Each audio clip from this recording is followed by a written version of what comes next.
magluto tayo. Chinese red braised pork belly.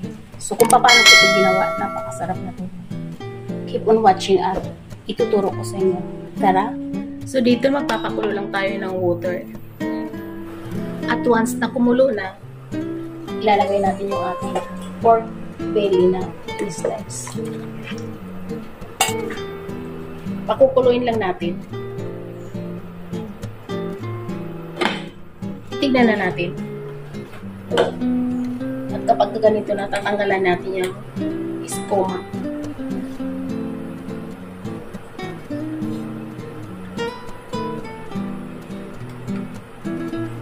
Over ulit natin. Check natin. So, kumulo na talaga siya.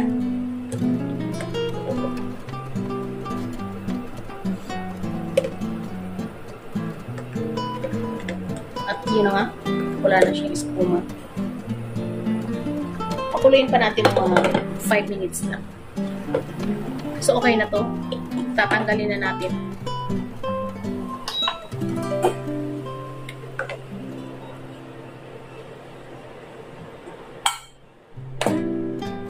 At sa isang another pan, maglalagay lang tayo ng sugar. Depende sa inyo kung anong kadaming sugar ilalagay niyo. Pero ako, mga 1/4 cup na sugar. I-melt lang natin yan. Paiinitin lang natin. Hanggang sa mag-melt yung sugar. At habang ginagawa natin ito, shout out nga pala sa aking mga top fan sa pagsuporta sa akin, kay Lucy Toledo Sumagi, kay Virgo Alvania, at kay May Rocky. Sila talaga yung nandiyan palagi kapag meron akong ina-upload. So maraming salamat sa inyong suporta. At kung bago ka pala sa channel ko at hindi ka pa nakakapag-subscribe or nakapag-follow sa aking Facebook page, so i-follow mo na ako dyan. At ako ay nag-share ng maraming cooking recipe na niluluto ko araw-araw sa aming bahay. So, hahalo-haloin lang natin ito. Hanggang mag-melt yung sugar.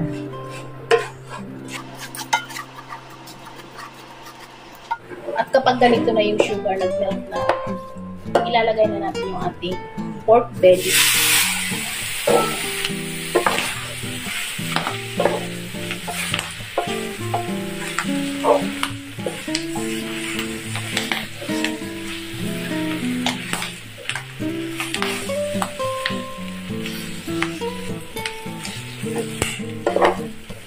Maglalagay tayo ng 1/4 cup na soy.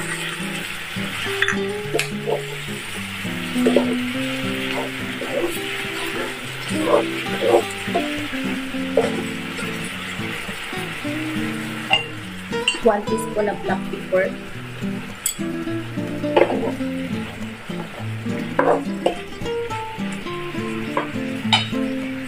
Maglalagay tayo ng Shaoxing wine, mga 3 tablespoon.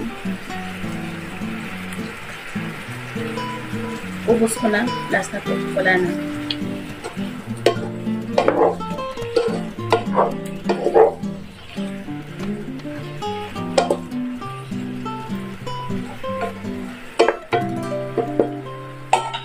Mga 3 tablespoon na rice wine.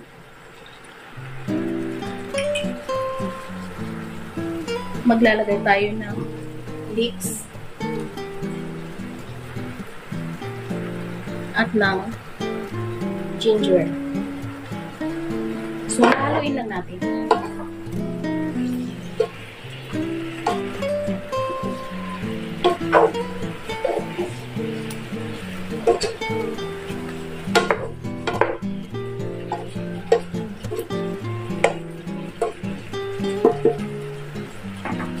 Maglalagay tayo ng water, yung tama lang para yung ating pork ay ating mapalambot. Kayo nang bahalang magtansya kung gaano kadami. Yung importante, hindi siya masunog at lumambot.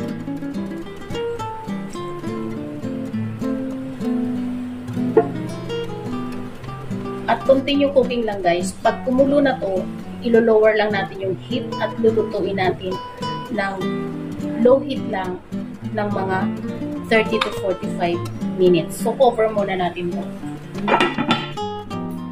At habang pinakukulo natin yung ating pork belly, maglalaga ako ng 3 egg. Dahil 3 lang naman yung kakain. Pwede rin ninyong i-substitute dyan yung quail egg. So, pakukuluin lang natin at lulutuin natin ng 8 minutes. So, ayun nga, ihahapon lang natin to. May nakalimutan akong ingredients. Hindi pa naman siya totally luto. Maglalagay tayo ng 1 tablespoon na 5 spice. Ihahalo lang natin.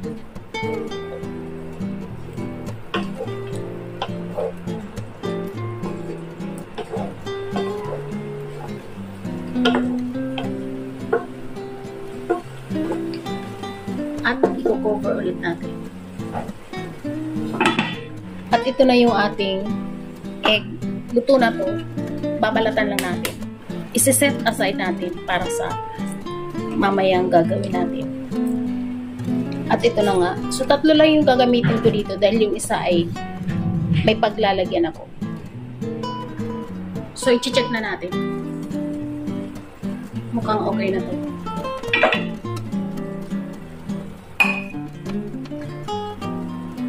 Kukunin na natin yung ginger at yung leeks or scallion.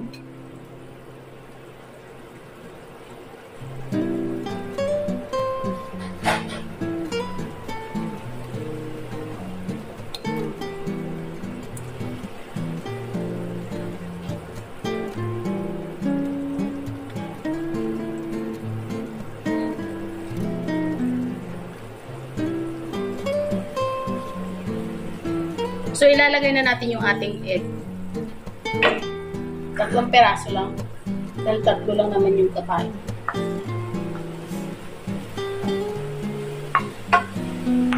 Yung ating kakainin ko naman. So, dadagdagan ko na yung ating heat.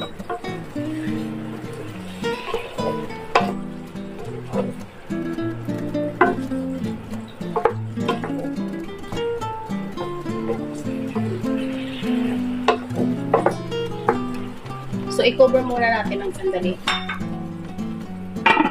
So, i-check na natin. Ayun, okay na talaga siya. Kung gusto nyo pang maging mas thick yung sauce, pwede nyo pang palaputin siya. Pero ako, okay na ako dito.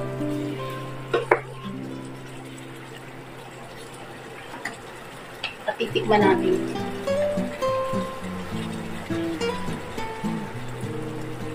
So, okay na siya. Ang sarap.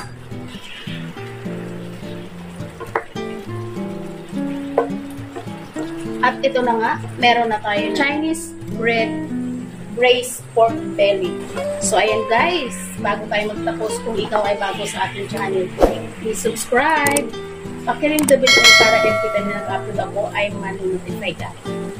At paki-follow ako sa ating Facebook page, Hilda Kitchen Vlog. At guys, kung nagugustuhan niyo yung video ko na to, comment down below lang ng I love Chinese red braised pork belly. At paki-like and share na lang sa mga friends and relatives. So maraming salamat sa inyong panonood at sana magkita-kita tayo sa aking mga next video. So okay na to. Turn off na natin yung heat.